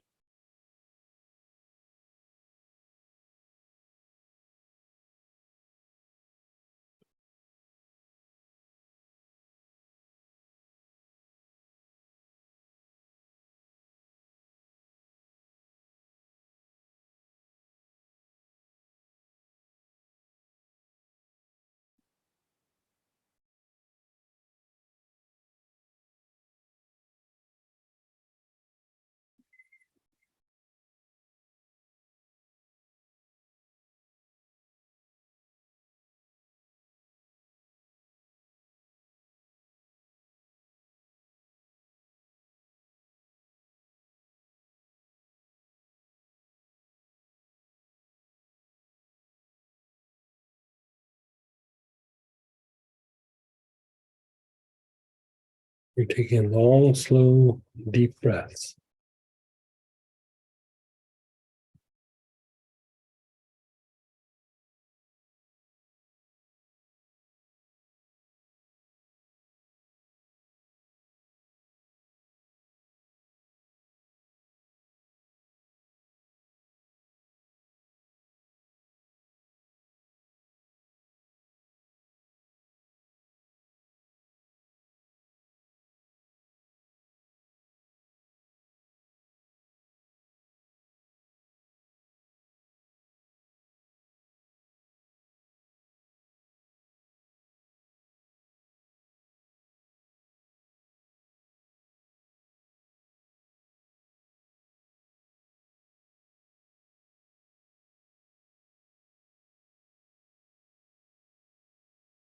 Just let it all go. Just be still, be aware.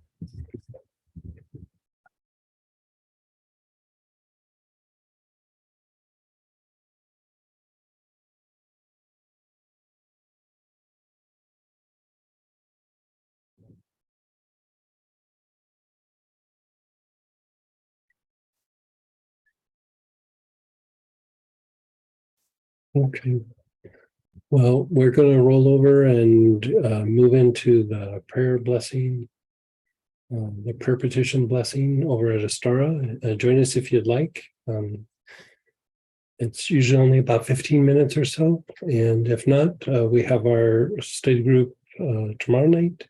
for the Metatron class, and then we have the class this week in the Mystical Foundation. It was the Foundation for Mystical Healing. Yeah, I butcher that name every time. And so I know for a lot of you it's a review, so hopefully we see you on the weekend. So take care, you guys.